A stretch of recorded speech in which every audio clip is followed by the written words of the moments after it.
أشهد أن محمدا عبده ورسوله اللهم صل وسلم وبارك على سيدنا محمد عبدك ورسولك النبي الأمي وعلى آله وصحبه أجمعين واشرح صدري ويسر أمري وعقدة من لساني يفقهوا ربنا زدنا علما وارزقنا فهما واجعلنا من الصالحين يا الله يا رب يا من berhasil lima belas. Ampuni ya Allah dosa orang tua kami. Ampuni ya Allah dosa kami. Ampuni ya Allah dosa kaum muslimin dan muslimat yang Allah. Ya Allah, mudahkan kami mencari ilmu, mudahkan kami mempelajari ilmu, mudahkan kami ya Allah memahami ilmu dan mengamalkannya ya Allah. Ya Allah, berkahi majelis ini, berkahi rumah kami ya Allah. Amin ya rabbal alamin. Mari kita mulai kajian menjadi qalbu, menjadi hati kita malaikat. Karena masyarakat Imam Mu'tabar sangat dari semoga Allah tidak baik-baiknya. Dengan bacakan kita ada perubahan yang kita akan Nabi Muhammad SAW dan sahabat-sahabatnya, kemudian kepada tabi'in, guru-guru kita, guru-guru kita, dan untuk Syekh Imam Mu'tabar asalkan dari dan kaum muslimin dan muslimat dalam Al-Fatihah. A'udzu billahi minasy syaithanir rajim. Bismillahirrahmanirrahim. Alhamdulillahi rabbil alamin. Ar-Rahmanir Rahim. Maliki yaumiddin. Iyyaka na'budu wa iyyaka nasta'in. Ihdinas siratal mustaqim. Siratal ladzina an'amta 'alaihim ghairil maghdubi 'alaihim waladdallin. Amin. Hidayatan maksudi wa hidayatan maksudi. Ya Allah, Engkau yang kami tuju, ridho-Mu yang kami cari. Amin ya rabbal alamin. Bapak Ibu jemaah pengajian hati Allah Subhanahu wa taala. Amin ya rabbal alamin. Baik, kita masuki kajian pengajian qalbu, pengajian hati. Hikmah yang ke-39 ya. Hikmah yang ke-38 yang lalu ini ada materinya. Bagi yang belum dapat silakan diambil setelah pengajian. Baik, Syekh Al-Imam Mu'tabar asalkan dari semoga Allah dan baik-baik. Amin. Beliau mengatakan dalam kitab Al-Hikam kalau hikmahnya pangkal segala maksiat ya, pangkal segala maksiat, kelalaian dan syahwat adalah ridho terhadap nafsu. Sedangkan sumber ketaatan, kesadaran dan infak, yaitu meninggalkan hal-hal yang terlarang, adalah tidak adanya keridhaan dirimu terhadap nafsu. Jadi penjelasannya, definisi maksiat adalah pelanggaran terhadap perintah Allah yang wajib. Misalnya Allah telah memerintahkan kita mengerjakan sembahyang, puasa dan lain-lain, tetapi kita tidak penuhi. Nah, tidak menjalankan perintah Allah yang wajib itu disebut maksiat, yang durhaka kepada perintah Allah. Nah, jadi maksiat itu adalah tidak menjalankan perintah Allah. Itu disebut maksiat ya, tidak sholat, tidak puasa ya, dan ketaatan lainnya itu dinamakan maksiat ya. Apalagi kalau kita tidak mengakui bahwa itu perintah Allah, maka hukumnya bukan hanya sekedar maksiat saja, tetapi kufur yang bersangkutan telah keluar dari Islam. Ini na'udzubillah. Kalau sudah tidak mengakui ya bahwa itu perintah Allah, maka sudah keluar dari agama Islam. Kemudian berikutnya definisi syahwat ialah melepaskan keinginan beserta nafsu. pada mencari sesuatu yang dirasa enak dan lezat. Jadi yang disebut dengan syahwat ialah lepas hati dan perasaan dari tanggung jawab terikat pada agama demi memenuhi hawa nafsu. Jadi syahwat itu adalah apa yang diingini oleh nafsu. Ya, itu namanya syahwat. Pada mencari kesenangan dan kelezatan yang sesuai dengan kehendak dan keinginan berdasarkan ciri khas tabiat kebinatangan. Misalnya, ya, ini contoh syahwat, ya, memuaskan nafsu pada tidur sepuas-puasnya. Itu namanya syahwat. Ya. Sehingga kita lupa pada kewajiban kita yang harus dikerjakan. Memuaskan nafsu pada seks, ya, sehingga norma-norma keagamaan tidak kita perhatikan lagi dan tenggelamnya kita dalam memperturutkan kehendak syahwat dan nafsu. Jadi apa yang diingini oleh nafsu namanya syahwat. Ya.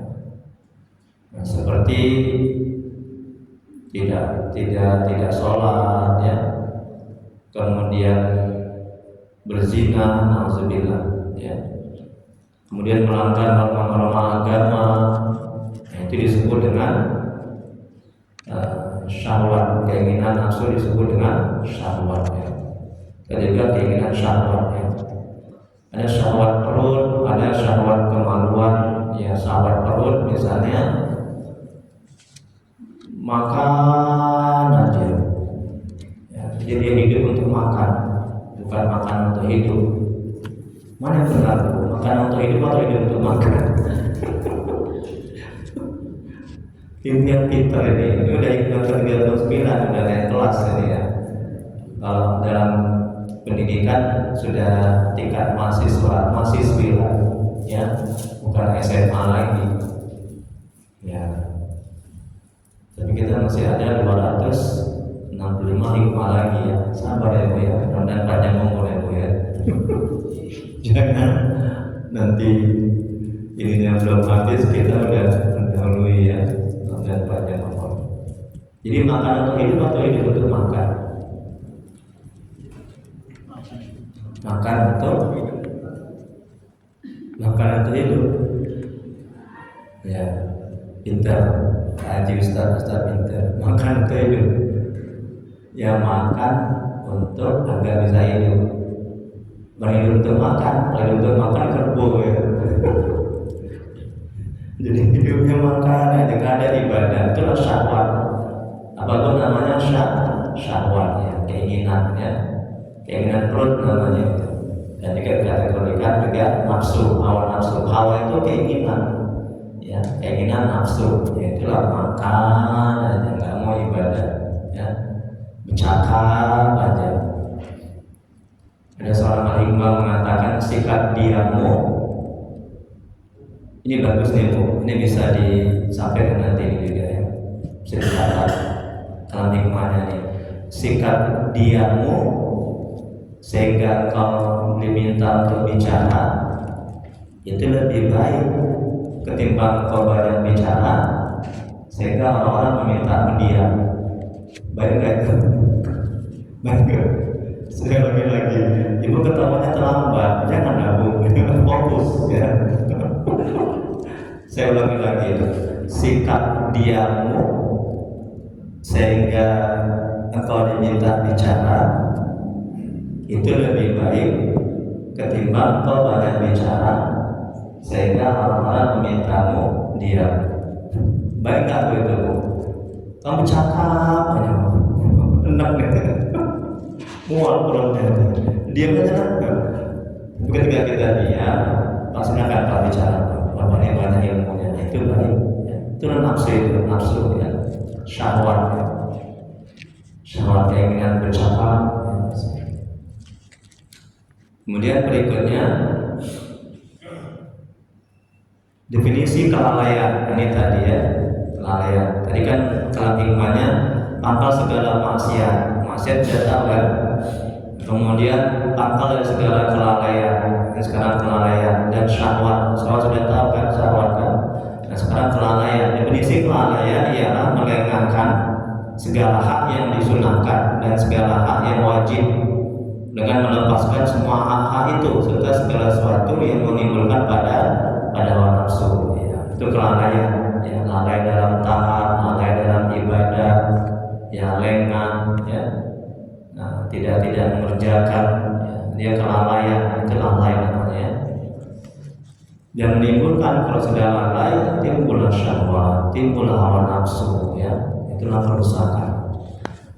Kemudian berikutnya, nah, tadi di sini ada definisi al-ghaflah, kelalaian juga. Sering diterjemahkan dengan kelalaian.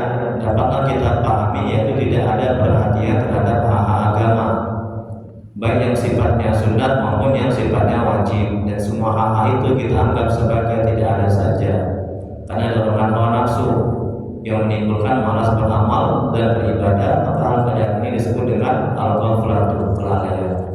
Ya, tidak sholat, tidak sembahyang, tidak cari ilmu agama, ini namanya kelalaian. Dasarnya namanya al-ghaflah, kelalaian, ya. Kemudian berikutnya kata Imam Ibnu Athaillah, pokok pangkal perhatian terhadap hak-hak agama apabila kita ridho kepada hawa nafsu, yang senang kepada kehendak nafsu. Tegasnya, keinginan hawa nafsu itu kita turuti, atau paling tidak keadaannya tidak kita bantah, tapi kita sesuaikan dengan keinginan hawa nafsu. Sedangkan senang dan patuh pada keinginan hawa nafsu adalah menutup segala keinginan keaiban diri. Pada waktu itulah kita tidak melihat lagi kekurangan diri kita, dan semua kejelekan dan keaiban diri terlihat oleh kita merupakan suatu yang baik dan bukan suatu yang aib. Nah, jadi pokok pangkal perhatian, ya, terhadap hal-hal agama, yaitu kita menjalankan ketaatan, ya, kita ibadah, kita cari ilmu agama apabila, ya, ridho kepada hawa nafsu, yakni senang kepada kehendak nafsu. Ini kehendak nafsu yang baik. Jadi ada nafsu amarah, nafsu lawamah, nafsu mutmainnah. Ya, kita bisa taat juga menggunakan nafsu, betul? Ya kan? Nah, kalau kita nggak menggunakan hawa nafsu, kita nggak bisa taat. Nah, kita menggunakan nafsu mutmainnah. Ya, irji'i ila rabbiki radiyatan mardiyah.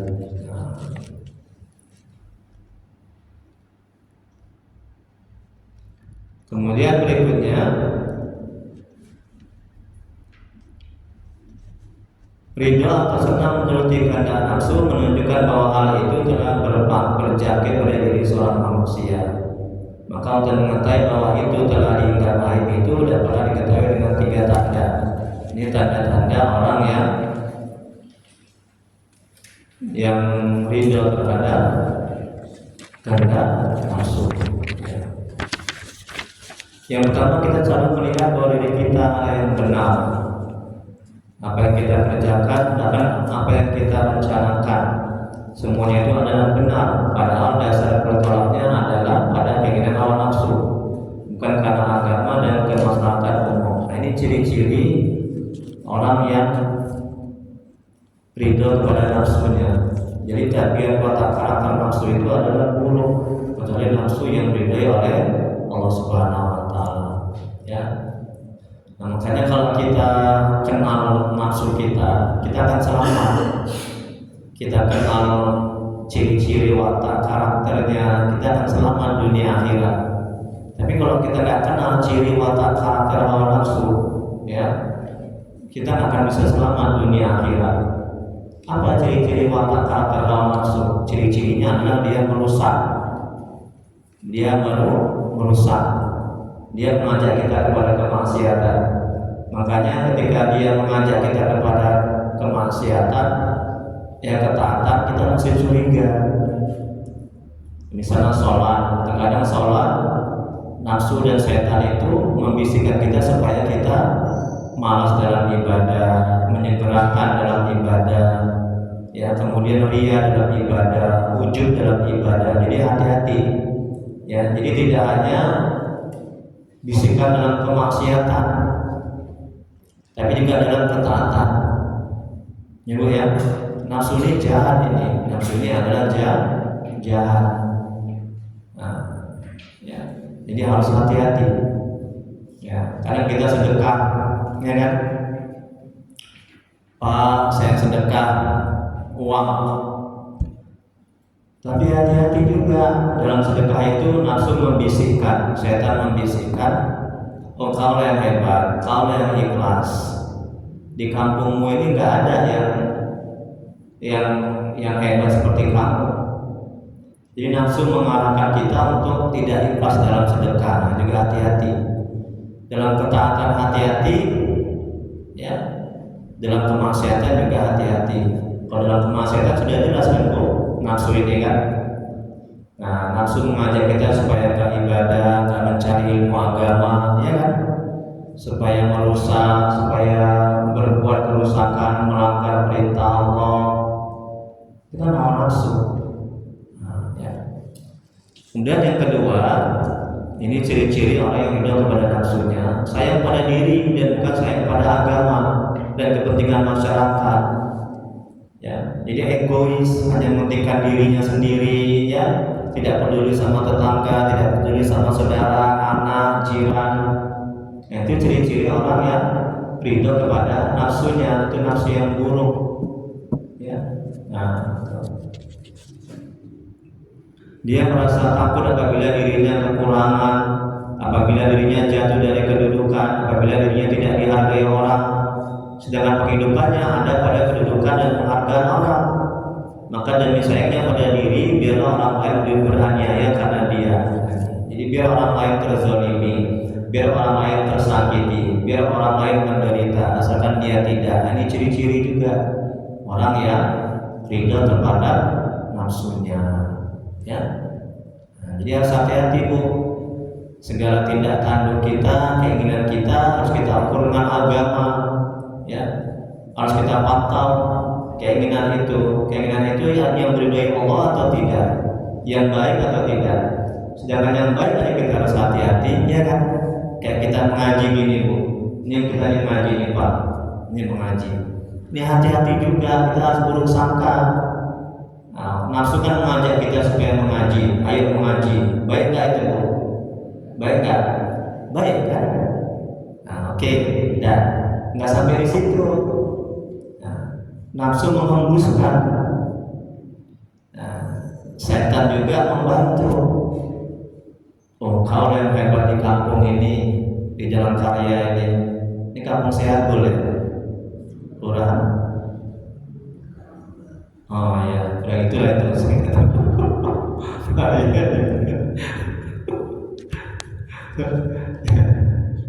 Kampung ini lah ya. Kamu lagi apa di kampung ini? Nggak ada yang lain, ada rusak amal itu, ya, rusak. Jadi halus sekali ini kalau nafsu ini, hati-hati ya. Makanya banyak orang beramal ibadah itu semakin jauh, ya, semakin nggak khusyuk, semakin nggak dekat, semakin jahat. Ada kan Bu? Dia ibadah tapi menggibah juga, ya kan?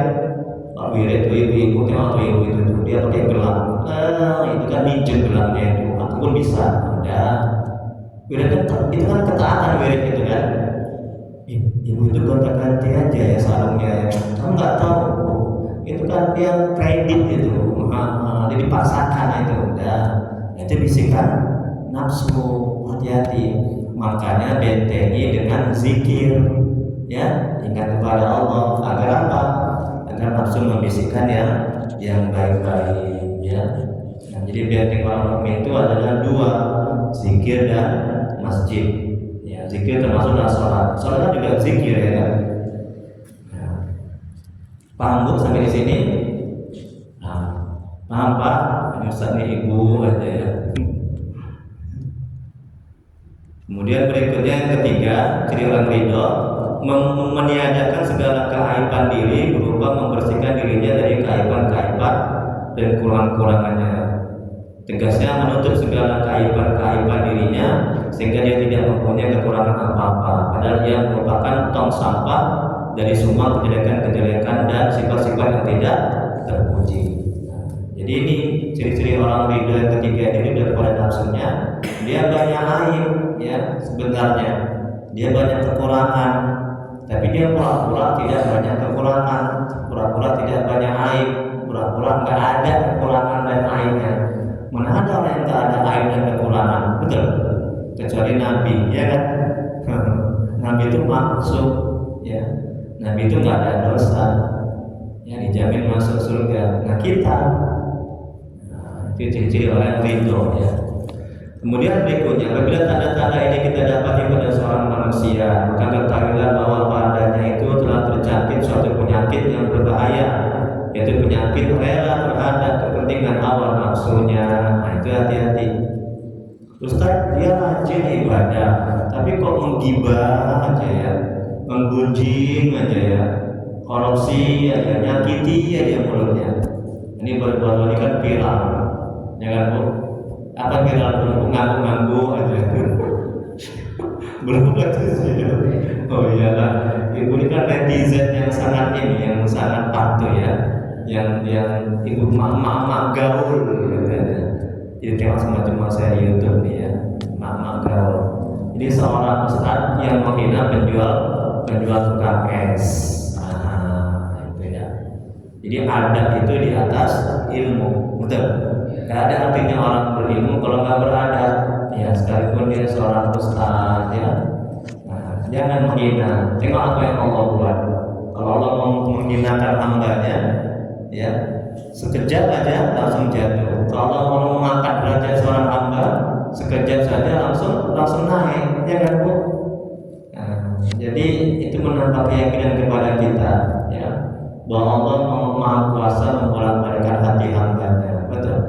Yang tukang es naik derajatnya, banyak dia berlimpah harta, yang mulia dia, diumrohkan dia, jutaan dia dapat. Nah itu terangkat martabatnya, betul kan? Tapi yang seorang ustaz, nah karena dia ini tadi kaji kita, ya, mengikuti kehendak hawa nafsunya, ya, syahwatnya, keinginan buruknya. Sana kamu jualan bodoh, tolol, ya Allah, goblok, astagfirullah. Jujur bapak itu yang dihina, tapi saya yang sakit hati, menangis saya. Ya Allah, tidak bermaksud ria. Saya dimanapun saya berada di jalan, setiap ada orang yang susah hidupnya, kerjaannya susah, ya seperti ngorek paret misalnya, itu selalu saya doakan. Tukang beca selalu saya doakan. Kalau kita mendoakan orang, mereka akan mendoakan kita. Ya, ini kok sampai hatinya dia menghina, ya Allah, na'udzubillah. Ya sakit kali hati saya. Ya, kalau di sini mungkin di Medan pertumbuh ada itu. Gerak tadi ya Allah. Amin dosa kita. Kadang-kadang saya belum bisa menguasai diri kalau dalam buat maksiat dan dosa itu. Ya. Jadi kita jaga hati ya, istighfar ya Allah. Dan doakan Ustaz itu semoga diberi hidayah. Ya kan? Mungkin dia khilaf ya kan. Nah, itu ciri-ciri orang yang mengedepankan ya, hawa nafsunya. Dia berceramah kan baik itu kan, ketaatan itu kan, langsung dibisikkan setan sama diarahkan, ya, kemudian digerakkan, ya. Nah, untuk apa? Untuk sombong, untuk ujub, ya, dengan kedudukannya. Apalagi kiai yang sebelahnya, waduh ketawanya na'udzubillah, dia hayati kali, wah, ya Allah sakitnya hatiku. Cuma ada seorang kiai loh punya pesantren, na'udzubillah, ya. Apa yang sedang dipandang dengan kiai seperti itu, betul? Si Gusnya pun juga harus sebut nama lah ya. Apa yang bisa dipandang lagi? Lagi dia jatuh, ya kan? Gak ada harga dirinya, gak ada mulianya lagi. Makanya cari adab dulu baru ilmu, adab kepada guru, ya kan? Nah itu penting. Ini ciri-ciri orang seperti kembali ke kaji kita, orang yang mengedepankan hawa nafsunya, syahwatnya, lupa diri dia. Ya. Nauzubillah. Semoga kita dijauhkan dari hal-hal yang buruk. Amin ya rabbal alamin. Ya Bu, banyak mendoakan orang ya Bu ya, ya Pak ya. Nah, kita nggak tahu nikmat-nikmatnya. Kemudian keinginan-keinginan kita ini diijabah oleh Allah, boleh jadi kita rajin mendoakan orang. Ya, makanya doa orang yang tidak diketahui itu sangat makbul, sangat diijabah oleh Allah. Doakan. Ustaz, tolong Ustaz, banyak kali ini di WA grup ini. Nah, ibu kan tahu itu, kan masuk grup ibu kan, grup manajemen hati.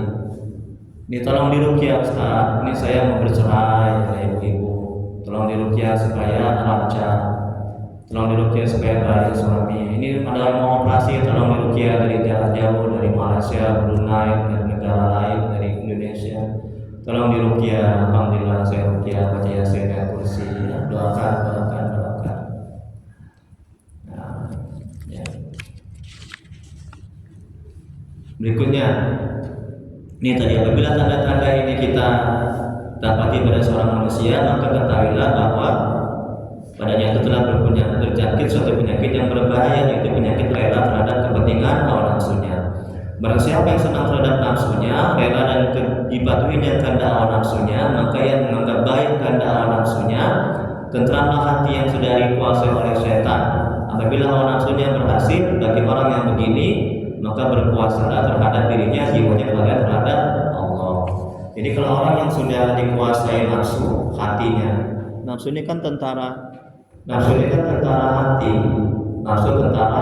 hati, hati yang menggerakkan nafsu itu. Ya. Kemudian kalau misalnya kita udah ridho kepada nafsu kita, senang kepada kehendak nafsu yang buruk ya Bu ya, bukan nafsu yang baik, senang kita kepada nafsu yang buruk itu, maka hati kita dikuasai setan, maka hati kita dikuasai nafsu. Jangan hati dikuasai nafsu, tapi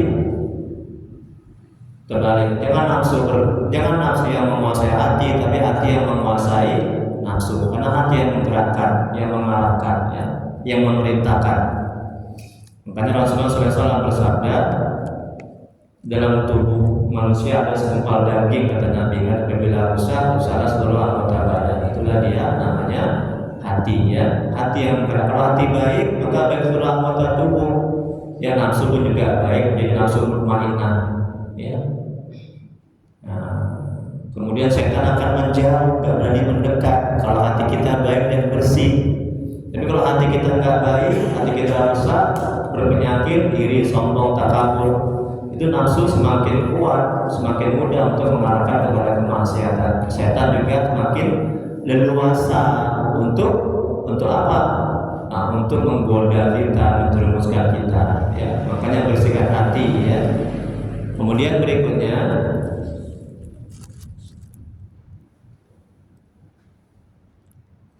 apabila hati telah dikuasai oleh kelalaian kepada Allah dan ajaran-ajaran agama, maka berpalinglah hatinya dari memperhatikan segala keindahan-keindahan rahasia-rahasia Allah yang turun pada hati. Nah, ini apabila hati sudah dikuasai oleh nafsu, ya, oleh setan.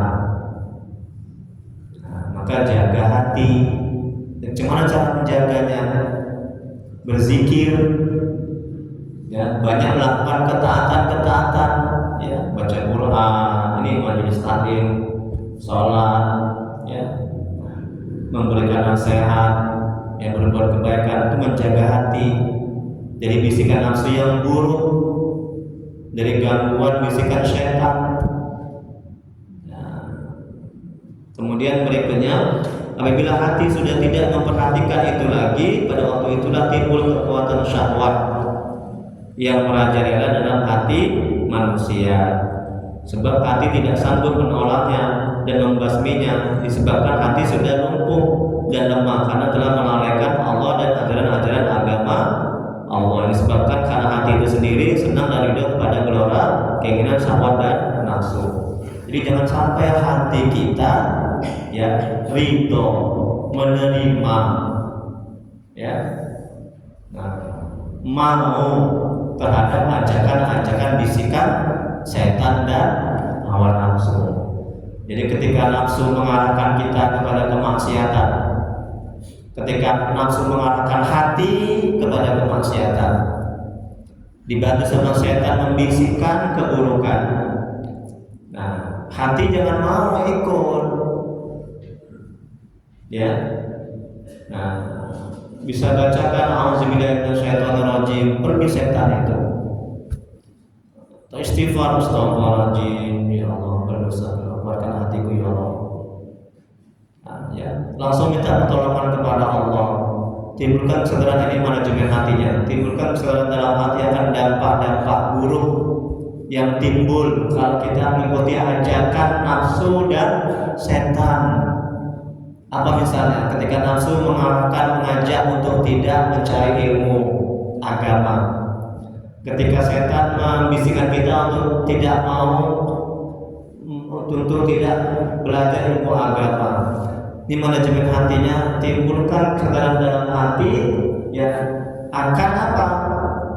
Akan kerusakan, akan penderitaan, akan kebodohan, ya, akan kerisauan dan galau, akan murka Allah, akan marah Allah kalau kita mengikuti ajakan hawa nafsu dan bisikan setan. Nah, begitu manajemen hati. Ya. Kemarin datang seorang pemuda di Ruqyah ke rumah. Saya nasihati, ya. Nah, ini akibat kenapa jin itu mengganggu Mas, mengganggu kamu. Kenapa setan itu mengganggu? Ya. Kenapa nafsu itu mengajak kepada maksiat? Sehingga hatimu itu nggak tenang, ya.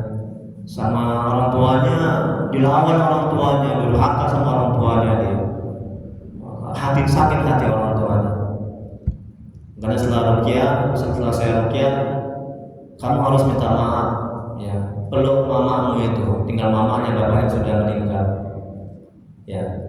Nah, ini akibat mengikuti ajakan, ya, hawa nafsu yang buruk.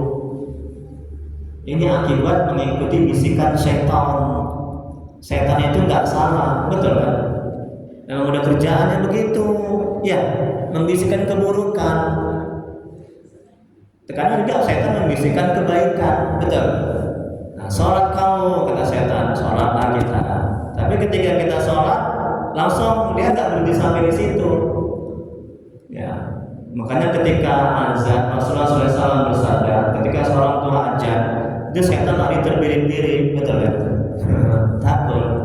Karena apa? Karena ketika kita azan, kita kan mengajak orang. Setan itu nggak suka kalau kita mengajak kebaikan.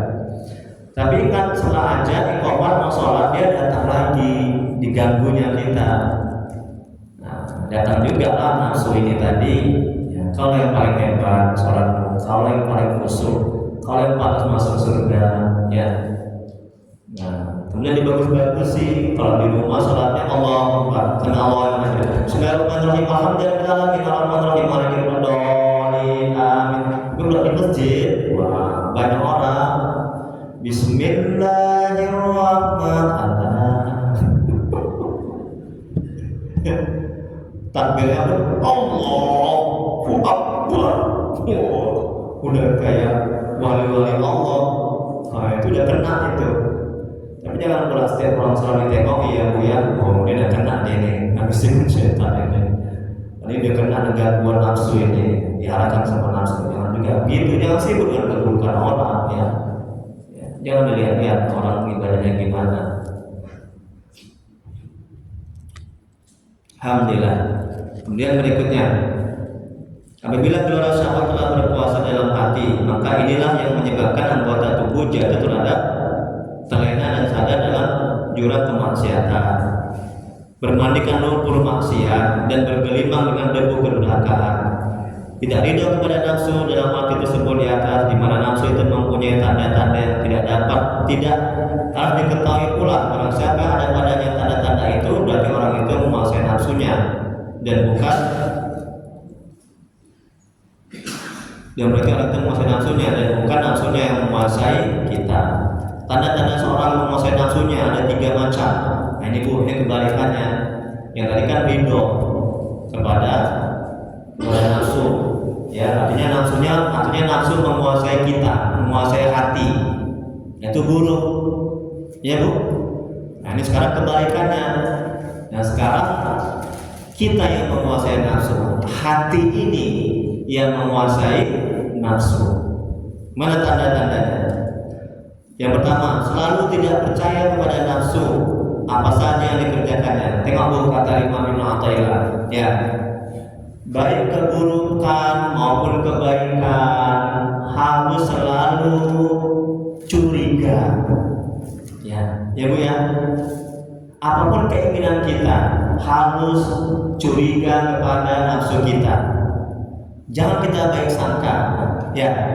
Kalau kita baik sangka, setiap keinginan nafsu kita, siap-siap kita akan terjerumus kepada maksiat dan dosa. Sekalipun kita buat ketaatan, Masya Allah. Dalam kali ilmunya ya, tengok.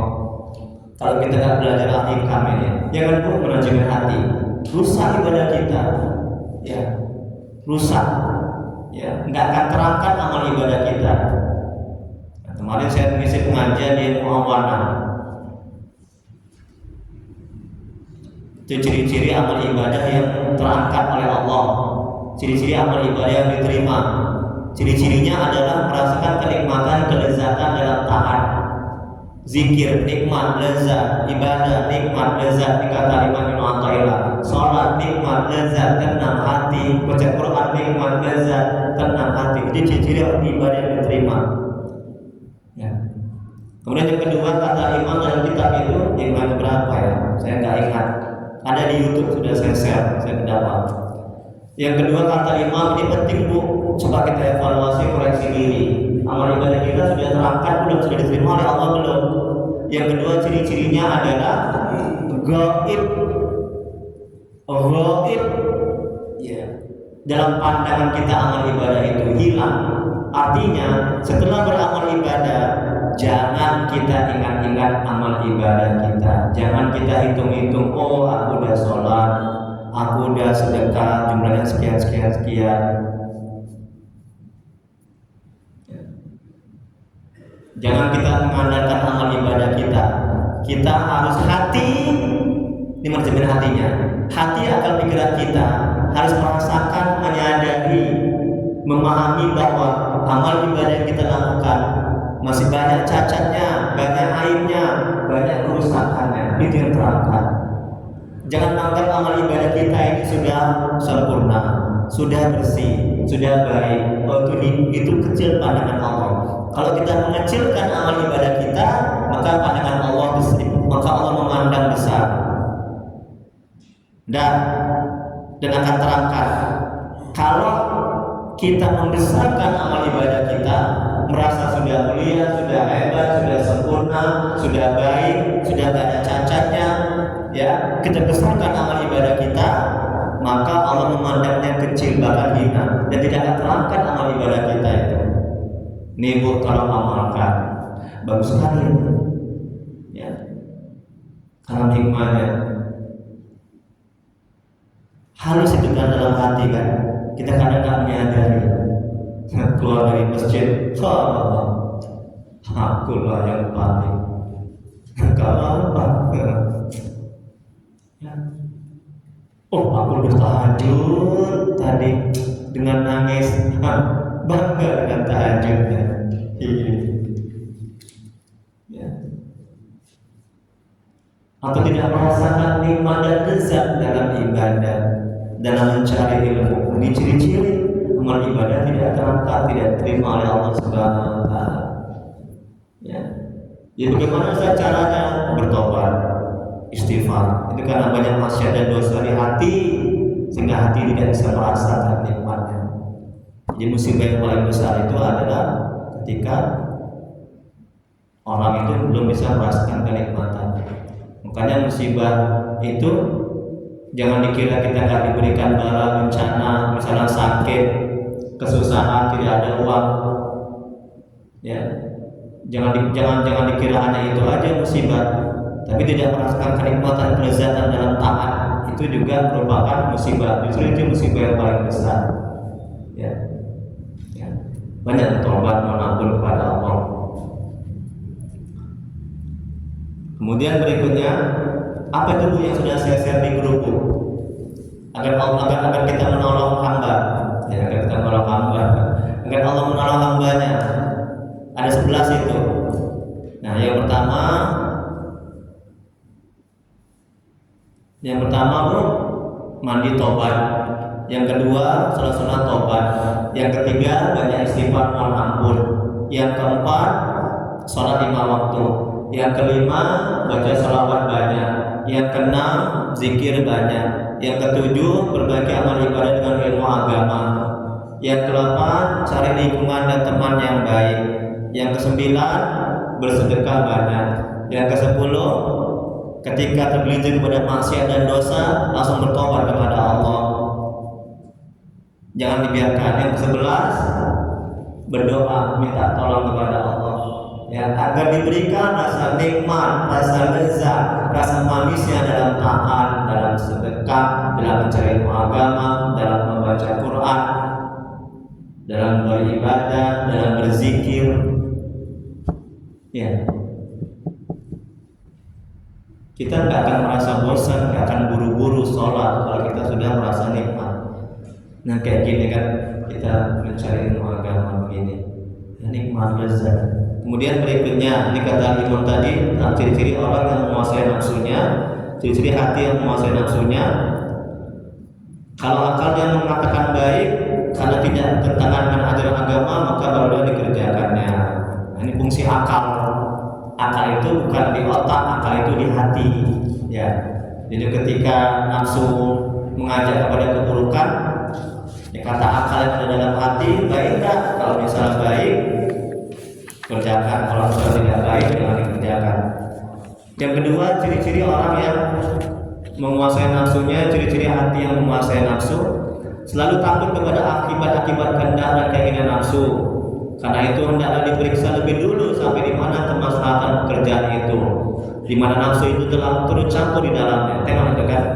Nah, kalau kita misalnya zikir, ini juga kita di majelis ilmu, ya, harus kita evaluasi, introspeksi diri, ya, muhasabah juga, harus teliti, ya. Nah, kita duduk ini di majelis ilmu ini, ya, apakah supaya dikira orang kita ini orang baik, orang yang berilmu atau tidak? Makanya hati-hati, nafsu mengajak kita kepada mencari ilmu agama. Juga harus hati-hati, buruk sangka kepada ajakannya, ya. Nah, itu. Jangan kita mencari ilmu agama supaya dikatakan orang yang hebat, orang yang baik. Itulah ajakan nafsu yang buruk, bisikan nafsu yang buruk. Dan yang ketiga, selalu menarik nafsu itu kepada hal-hal yang tidak disenangi nafsu itu sendiri. Itulah yang baik pada hakikatnya. Ketika dia untuk maksiat, kemudian dia mengarahkan kepada taat. Jadi Bu,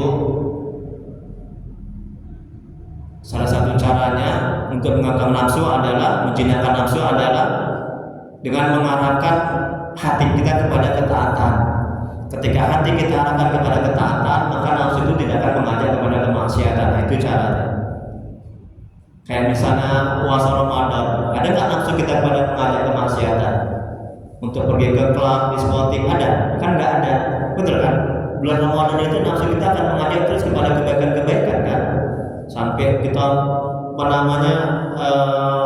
baca Quran sampai berjus-jus, ya kan? Sholat tahajud, banyak zikir segala macam. Nah, jadi ketika puasa itu nafsu itu jinak, nafsu terkekang. Jadi nafsu itu mengarahkan kepada kebaikan. Kemudian berikutnya, umpamanya saja keinginan nafsunya menganiaya orang, karena disitulah membawa keuntungan yang paling besar. Tetapi dia tidak mau mengikuti kehendak nafsunya, sebab hal itu dilarang oleh Allah. Nah, ketika nafsu mengajak kepada menyakiti orang, karena akal kita yang ada dalam hati ini, ya, mencerna, ya, memahami, diukur dengan ilmu agama. Oh, ini dilarang oleh Allah, maka kita tidak tinggalkan. Kemudian Abu Hafiz Al-Haddad, semoga Allah merahmati dan meridhoinya. Barang siapa yang tidak merasa curiga kepada nafsunya selama waktu atau zaman, dan barang siapa yang tidak mau bertentangan dengan nafsunya pada semua keadaan, dan barang siapa yang tidak menarik nafsunya pada hal-hal yang dibenci dibenci oleh nafsu pada seluruh hariannya, maka orang itu tertipu dengan nafsunya. Tengok kan? Ini kata hamba-hamba salah ada. Orang siapa tidak curiga. Jadi kita kita harus curiga, buruk sangka setiap ajakan nafsu. Kalau enggak, kita nggak akan selamat dari keburukannya, dari kejahatannya. Ya.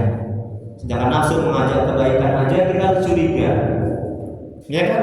Kita harus buruk sangka. Ya. Jangan sempat kita berbuat kebaikan disusupi, ya, dibisikkan, ya, untuk supaya ria, ujub, bangga dengan amal. Nah, seperti tadi, ya, membanggakan amal itu yang tidak terangkat, menganggap amal kita sudah besar, sudah baik, sudah sempurna. Ya, kita mengingat-ingat amal ibadah itu yang tidak terangkat, kata Imam Ibnu Athaillah. Makanya dia sholat tapi maksiat juga, betul. Dia sholat tapi korupsi juga, betul. Dia sholat tapi apa? Menyakiti orang juga. Dia ibadah banyak ilmunya tapi menghina juga. Goblok sana jualan. Kalau memang sudah takdirnya, la ilaha illallah. Dia sholat ilmunya tinggi, dia akan mengedepankan hawa nafsunya. Ya, dikuasai. Dia taat tapi dia tidak curiga kepada nafsunya, tidak buruk sangka. Ya. Kemudian berikutnya Allah berfirman dalam Al-Quran surah Hud ayat 53, apa kata Allah? Dan aku tidaklah membebaskan diriku dari kesalahan, karena sungguhnya nafsu itu didalilnya bu. Tengok, karena sesungguhnya nafsu itu suka menyuruh kepada yang buruk, ya kan? Ini watak tabiat, watak karakter nafsu, ya. Wataknya suka membisikkan keburukan, kecuali orang yang telah diberi rahmat oleh Tuhanku. Sungguhnya Tuhanku pengampun dan penyayang. Semua orang yang rela terhadap nafsunya pasti memandang bagus keadaannya dan menutupi keburukannya. Pokok pangkal semua ketaatan, kewaspadaan, dan kesucian adalah ketidakrelaanmu terhadapnya, terhadap nafsu. Orang yang mencurigai nafsunya, berburuk sangka kepada nafsunya, dan melihat nafsunya dengan pandangan benci, pasti akan mendapati aibnya dan menjauhi kejelekan-kejelekannya. Tengok. Jadi setiap kita buruk sangka kepada nafsu kita, ya, tidak ridho, tidak rela pada nafsu kita, kita akan mengetahui aib kita, keburukan kita, sehingga kita berhati untuk mau bertobat, mohon ampun kepada Allah, dan kita tidak akan melihat aib keburukan orang lain. Betul? Kenapa kita sibuk melihat aib keburukan orang lain? Karena kita menganggap diri kita sempurna. Karena kita merelakan nafsu kita, meridhoi nafsu kita, kita nggak curiga berusaha kepada nafsu kita, ya, akan aib dan dosa-dosa kita. Kemudian berikutnya, persoalkanlah kejelekan-kejelekanmu dan curigai nafsumu. Jangan pernah sedikit pun memandang baik kepada keadaannya. Tengok, jangan pernah sekalipun menganggap baik kepada nafsu, curiga, buruk sangka. Karena jika engkau ridho terhadap nafsu dan memandang bagus keadaan nafsu, nafsu akan menyengatmu. Tengok, menggigitmu nafsu itu dalam tanda kutip, akan merusakmu dan engkau tidak menyadarinya, terhalang dari hadiratnya padahal engkau melihat. Syekh Al-Karim Ibnu Al-Karim semoga Allah merahmati dan ridhonya berkata, dan aku tidak membebaskan nafsuku karena nafsu selalu menyuruh pada kejahatan dan keburukan, kecuali nafsu yang diberi rahmat oleh Tuhanku, kecuali nafsu yang Allah ridhoi dan Allah rahmati. Sebuah syair berkata, waspadalah terhadap nafsumu, engkau tidak aman dari kejelekannya. Nafsu lebih jelek dibanding 70 setan. Bayangkan itu, Bu. Ya. Nafsu lebih buruk, lebih jelek dari 70 setan. Setan kan di luar, betul. Nafsu semenjak kita lahir sudah ada, betul. Itu yang lebih berat. Maka Rasulullah SAW bersabda ketika baru pulang perang, ada kan Pak Haji, Ustaz, kan baru pulang perang, kata Nabi, kita baru berjihad, lebih kurang begitu ya komunikasinya ya, atau seperti kata Nabi, kita baru berperang berjihad yang kecil, kita akan menghadapi jihad yang besar. Sahabat kan heran, waduh, ini udah besar kali ini perang ini, jihad ini. Kok kata Nabi masih kecil? Terus kata Nabi, ya kata Rasul, yaitu jihad melawan hawa nafsu. Itu yang paling besar, itu yang paling berat. Tapi ingat, itu pula yang pahalanya yang paling besar. Ya, jihad. Jadi ketika kita jihad melawan hawa nafsu, itu ibadah itu. Ketika nafsu mengajak kita pada keburukan, kita nggak mau, di situ kita mendapat pahala. Paham? Mangga tetanggaku itu enak kali, kuning, besar-besar, manis itu. Nafsu membisikkan, mengarahkan, ambil itu mangga. Nah kemudian kita berjihad sungguh-sungguh, ya enggak mahal kok, haram itu hukumnya. Nah di situ kita sudah mendapat pahala. Ada jengkol, ada pete, nikmat kali ini di semur. Ketika mau diambil, tidak, ini makruh. Di situ kita dapat pahala. Paham? Ya. Musim senyum juga. Kok juga jengkol dan pete, ya? Jadi lapar. Ustaz kan nggak haram jengkol, ya nggak apa-apa. Sampai dengan haram, makruh itu dikerjakan, tidak apa-apa, ditingkatkan berpahala. Ya. Kemudian berikutnya, Syekh Syarih As-Saqafi semoga Allah merahmati dan ridhonya berkata, barang siapa yang mengenal Allah, dia pasti hidup. Barang siapa yang condong kepada dunia, dia pasti terpeleset. Orang bodoh berangkat pagi dan pulang sore untuk sesuatu yang tidak berarti, sedangkan orang yang berakal senantiasa memperhatikan aibnya. Jadi kalau kita nggak ridho kepada nafsu kita akan buruk sangka kepada nafsu kita, maka kita akan selalu melihat aib kita, nampak keburukan-keburukan dosa-dosa kita, aib kita. Kemudian berikutnya, persoalkanlah aib jika ingin menasihati nafsu. Jika engkau mempersoalkan aib-aibmu dan memperlihatkan kejelekannya, engkau akan menjadi bersih, bebas, kokoh, memasuki hadirat Allah dan berpandangan luas. Seorang arif mengatakan, laknat Allah bagi orang yang nampak baginya kejelekan nafsunya tetapi tidak mencelanya. Tengok, Allah melaknat, Allah marah. Ya, bagi orang yang nampak kejelekan nafsunya itu mengajak kepada keburukan, tapi apa? Tapi dia tidak mencelanya, dia ikut kepada keburukan itu, ajakan nafsu itu. Allah melaknat, Allah itu marah. Itu yang terakhir, sampai 4. Ini ada 4 halaman ya, 4 lembar.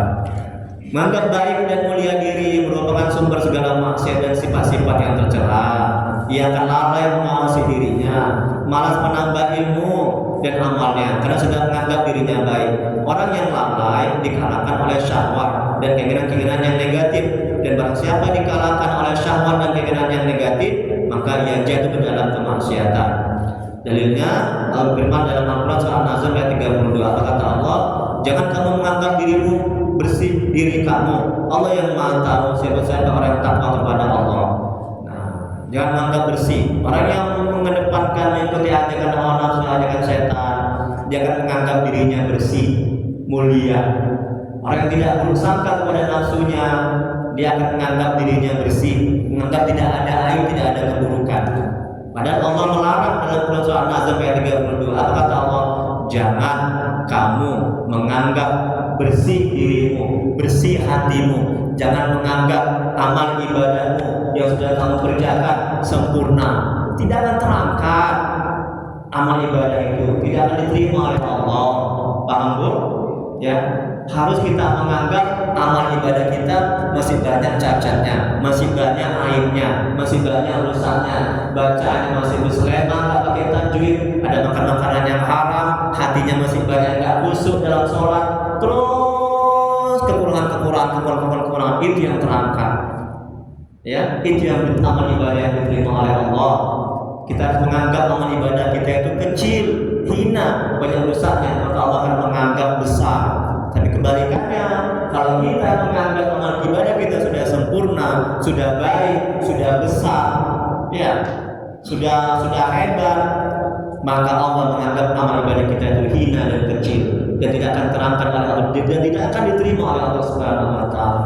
Kemudian berikutnya Rasulullah SAW bersabda, ada 3 yang membinasakan diri. Salah satunya adalah takjur, ya bangga seorang dengan dirinya, menganggap dirinya nggak ada aib, nggak ada dosa, ya. Kemudian tidak ridho, buruk sangka dan tidak percaya kepada diri, itu merupakan sumber dari segala ketaatan, sifat-sifat yang terpuji dan kebaikan. Merasa diri kotor, banyak dosa, banyak penyakit hati dan hina, ini sumber-sumber kebaikan. Barang siapa yang merasa dirinya jahat, ia buruk sangka kepada dirinya dan tidak percaya pada dirinya, maka ia akan mencari penyakit hati dan mengawasi dirinya, dan ini sumber dari segala ketaatan. Bu, barang siapa menganggap dirinya buruk, sesungguhnya dia itulah orang yang baik. Betul? Sekali lagi, barang siapa yang menganggap dirinya buruk, dirinya jahat, sesungguhnya dialah orang yang baik, orang yang taat. Sedangkan barang siapa yang menganggap dirinya baik dan taat, sesungguhnya dialah orang yang buruk dan jahat. Paham kan? Ya. Kemudian berikutnya Imam Ghazali Allah merahmati dan meridhoi. Apabila Allah menghendaki seorang itu menjadi baik, maka Allah melihatkan penyakit-penyakit dalam dirinya. Salah satu contoh penyakit dalam diri adalah manja angan-angan, tamak urusan dunia, qanaah dalam urusan akhirat, ria, menyangka satu detik, menit, jam, hari, bulan bahkan tahun masih hidup. Dampaknya adalah menunda-nunda tobat. Penyakit-penyakit jasmani dan hilang penyakitnya begitu kita meninggal. Sedangkan penyakit-penyakit rohani yang hati, begitu kita meninggal maka di situ timbul dampak negatifnya. Ini bu. Kalau penyakit jasmani, kanker, ya, lepra segala macam, asam urat, ketika kita meninggal hilang penyakit itu. Betul kan? Kalau penyakit hati, kalau kita meninggal dunia, sombong, ujub, takabur, dendam, itu akan berdampak negatif sama diri kita. Kita akan kena azab kubur, nauzubillah. Makanya Pak, kita harus lebih sibuk mengobati penyakit hati ketimbang lebih sibuk mengobati penyakit badan. Paham? Ya? Karena penyakit itu yang membawa kita kehancuran, kebinasaan. Penyakit hati itu, ya. Di kemudian hari kelak, cuman kanker, ya, asam urat, ya, ginjal segala macam, itu nggak akan membawa kita penderitaan di akhirat nanti. Betul kan? Kalau kita sabar jadi kebaikan kan? Kemudian berikutnya, Syekh Imam Abdul Abbas Mutallah Muhammad dan meridhoinya berkata, Syekh Imam Abdul Abbas Al-Mursi, ini gurunya Syekh Imam Ibnu Athaillah As-Sakandari, dan juga gurunya Syekh Abdul Abbas Al-Mursi, ini gurunya, muridnya Syekh Imam Abdul Hasan As-Sajili, Mutallah Muhammad dan meridhoi mereka. Apa dia bilang? Sejak 40 tahun aku berkeyakinan dalam diriku bahwa Allah selalu marah kepadamu. Tengok itu bu. Sejak 40 tahun aku berkeyakinan dalam diri bahwa Allah selalu marah kepadaku. Artinya Syekh ini memandang dirinya kotor, banyak maksiat, banyak dosa, amalnya masih jauh dari kesempurnaan, sehingga dia tidak akan menghina orang. Ini tadi bodoh, tolol, goblok, sana kau jualan, ya. Sehingga dia tidak akan berhati untuk menghina orang, sehingga dia akan perbaiki amal ibadahnya, ya, penyakit hatinya. Kemudian Syekh Imam Al-Bajali semoga Allah merahmati dan meridhoinya. Ini kalau kita tasawuf, ujungan kita Syekh Imam Junaid Al-Baghdadi. Di tasawuf kalau misalnya pikir, ujungan kita 4 mazhab, Imam Maliki, Hambali, Hanafi, Syafi'i. Kalau misalnya tauhid, Imam Maturidi.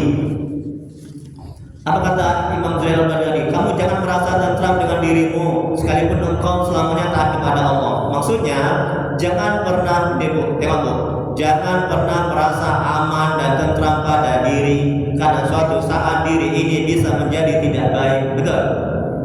Ya. Ulama lain mengatakan barang siapa yang menganggap baik pada dirinya, maka itu mencelakakannya. Bu, ada seorang syekh yang ulama besar, banyak ilmu. Dia taat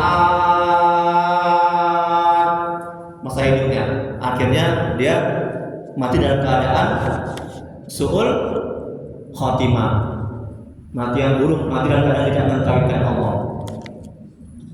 Kemudian berikutnya yang terakhir, jadi karena kita masih menuntut ilmu, banyak orang pun dan melakukan banyak ketaatan lainnya. Ini pertanda kita orang yang baik, yang belum baik, dan tanda Allah masih pertandanya kita menjadi orang yang baik. Dan tanda Allah sudah berpaling dan meninggalkan kita adalah malas dalam beribadah dan menuntut ilmu. Ini tanda Allah sudah berpaling, sudah gak suka sama kita, ya. Nah, kita dibuatnya malas untuk menuntut ilmu, malas beramal ibadah. Dan ini kebinasaan pada kita. Bersahabat dengan orang yang menganggap dirinya hina, banyak penyakit hati dan kotor walaupun dirinya bodoh, lebih baik daripada bersahabat dengan orang yang merasa dirinya selamat, baik dan terpuji, walaupun dirinya orang yang alim. Jadi kalau hikmahnya, balik lagi ke awal. Kalau hikmahnya, balik.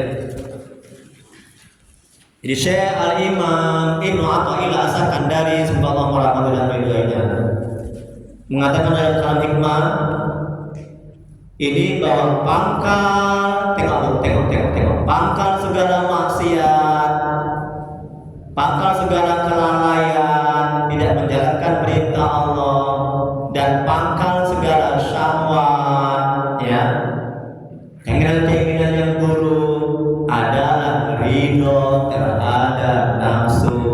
Paham bu?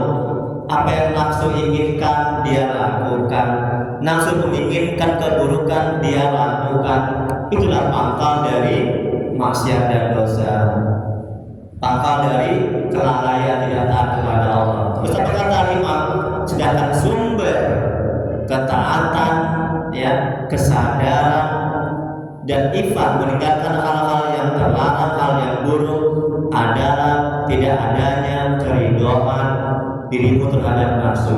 Itu sumber ketaatan. Jadi ketika kita tidak meridhoi nafsu kita, menyenangi nafsu kita, ya, pada hal-hal yang buruk, hal-hal yang dilarang oleh Allah Subhanahu wa taala, itulah sumber dari ketaatan, itulah sumber dari kebaikan. Yang kita akan mudah untuk melakukan ketaatan kepada Allah. Wallahu a'lam. Subhanallah yang Maha mengetahui, menghendaki. Silakan, kalian mulai berdiskusikan. Ya, silakan Pak Haji. Apa kabar Pak Haji? Sehat Pak Haji? Alhamdulillah sehat. Assalamualaikum warahmatullahi wabarakatuh. Waalaikumsalam warahmatullahi wabarakatuh. Ini Pak Ustaz. Ya. Ini yang kita sekarang ini apa sekarang Pak Ustaz? Itu yang pertama. Karena yang saya lihat. Yang kita pakai mana Pak Haji? Yang sekarang kita bicarakan ini sekarang ini apa temanya isunya? Ya. Apa yang kita bicarakan temanya isunya sekarang ini ya? Apa kaji kita sekarang ini ya? Itu satu. Kemudian. Waktu mau saya jawab dulu. Kaji kita sekarang ini tentang ini, tentang hawa nafsu. Ya. Nah, kita bicara tentang hawa nafsu. Nah, ya. Yang saya lihat di sini pengertian hawa nafsu nggak ada Pak Ustaz. Ya. Maksiat, syahwat itu yang ada. Kemudian ghaflah, kelalaian. Ya. Sementara hawa nafsu nggak ada di sini tertulis. Ya. Nah, yang saya tanya, hawa nafsu itu apa artinya? Ya. Hawa itu keinginan. Jadi keinginan nafsu, keinginan diri kita ini yang buruk. Oke, ada lagi pertanyaannya? Ya. Nah, tadi ada dijelaskan bahwa hawa Ya. nafsu itu harus dikuasai. Ini contohnya Pak Ustaz. Hawa nafsu harus dikuasai, betul. Ya. Ya. Ini contohnya Pak Ustaz. Ya. Allah kan memberikan kita hawa nafsu. Betul. Karena kita beda dengan orang lain. Ya. Betul. Ini contoh Pak Ustaz. Ya. Ini saya punya hawa nafsu ini sama ini apa? Bubur. Ya. Itu. Ya. Karena kenapa? Karena saya lapar misalnya. Betul. Perut kosong. Ya. Saya makan lagi. Ya. Pada waktu kapan hawa nafsu ini saya kuasai atau hawa nafsu ini menguasai saya? Ya. Nah itu pertanyaan yang ketiga gitu. Oke, sebentar saya jawab. Ya. Jadi sudah saya jelaskan tadi kita kan ada ciri-ciri nafsu kan ada 3 ciri-cirinya. Seperti yang Allah bilang dalam Al-Qur'an, Allah jelaskan. Ada nafsu apa? Nafsu ammarah, itu nafsu yang merusak. Ya. Ada nafsu lawamah, nafsu yang kadang baik, kadang buruk. Jadi kadang mengajak kebaikan, kadang mengajak kepada keburukan. Yang ketiga, nafsu mutmainnah, itu yang sudah baik sekali. Nah, ketika ada bubur di depan, nah itu itu juga kita pakai nafsu, ya, nafsu kebaikan untuk makan. Nah, tapi hati-hati, di sebalik ajakan nafsu itu juga ada keburukan. Apa keburukannya? Kita makan terus, tidak ada henti-hentinya. Itu yang pertama keburukan. Kemudian makan kita nggak baca bismillah, itu keburukan. Maka setiap ajakan nafsu, kalau itu kebaikan, kita harus mencurigai. Ini kata Imam, kita harus buruk sangka. Jangan setiap kebaikan, apalagi keburukannya, udah pasti kita harus buruk sangka. Kebaikan nafsu aja, ajakan nafsu aja yang baik, kita harus buruk sangka. Karena di situ diselipkan ada keinginan-keinginan yang buruk. Seperti apa? Seperti tidak membaca bismillah, tidak mengingat Allah, dan apalagi memuaskan hasrat keinginan makan banyak, minum banyak. Nah, gitu. Terus berikutnya. Ya. Kalau tadi makan banyak, minum banyak itu menurutnya seperti apa gitu? Karena kan begini, misalnya gini kan, ini saya tinggal makan. Nah, kemudian ternyata kayaknya ini saya senang ini makan ini enak ini. Apa lagi? Nah, apakah itu dianggap itu kita itu istilahnya menuruti hawa nafsu kan gitu? Karena kita kan makan itu Ustaz lambung ini kan gitu kan, jadi kita makan tiba-tiba 2 piring ini. Nah, apakah ini dianggap nafsu menguasai kita kan begitu? Nah, misalnya contoh saya makan sepiring, kemudian saya lihat ini yang masak ini kurang enak ini kan, udah saya berhenti gitu. Nah, apakah ini saya menguasai nafsu kan gitu kan? Nah, jadi saya bingung Ustaz, kapan nafsu menguasai kita atau kita menguasai nafsu gitu? Oke, baik. Kapan nafsu ini menguasai diri kita? Ketika nafsu ini menggiring, mengajak kepada keburukan dan kita tidak mencegahnya. Tapi kalau sudah kita mencegah keinginan buruk nafsu itu, dikategorikan dikategorikan nafsu tidak menguasai kita. Nah, itu dia. Makanya kita sadarkan dalam hati, akal pikiran kita, ya, kita sudah dikuasai nafsu atau belum. Nah, cirinya itu tadi, ketika hal-hal yang buruk sudah kita iakan, sudah kita langgengkan, sudah kita ikuti, tidak kita cegah dengan ketaatan kebaikan, disitulah kita sudah dikuasai oleh nafsu. Makan silakan makan, menambah silakan. Tapi kalau sampai membuat perut kita sakit karena banyak makan, kalau sampai membuat kita lalai kepada Allah yang memberikan nikmat nasi, yang memberikan rezeki nasi, yang memberikan nasi pada hakikatnya, di situ kita dikategorikan sudah dikuasai oleh hawa nafsu. Ada lagi yang lain? Ya. Pertanyaan berapa nih? Yang keempat. Nah, tunggu sebentar. Mungkin yang lain mungkin bagi-bagi, silakan bagi-bagi. Ya, jangan diborong juga ya. Nggak boleh juga. Ya. Ini sebenarnya nafsu ini sumber dari setan atau setan sumber dari nafsu? Pintar. Terima kasih Pak Haji. Terima kasih Pak Haji. Pertanyaannya, nafsu ini sumber dari setan atau setan sumber dari nafsu? Ya. Nafsu sendiri, setan sendiri. Ketika kita dilahirkan, ya, itu sudah Allah sudah memberikan nafsu kepada diri kita. Nah, sedangkan setan itu merusak, membisikkan. Nafsu juga begitu. Nafsu ada yang merusak, mengajak kerusakan, ada yang mengajak kepada kebaikan. Nah, setan dan nafsu ini berkawan, ya, saling bantu membantu. Dalam apa? Dalam menyesatkan umat manusia. Makanya musuh kita ini dua, setan dan nafsu. Jadi kita tidak boleh baik sangka kepada yang dua ini, harus buruk sangka, baik yang nafsu ini mengajak kepada kebaikan maupun dia mengajak kepada kejahatan. Kepada kebaikan ada dia mengajak kita harus buruk sangka.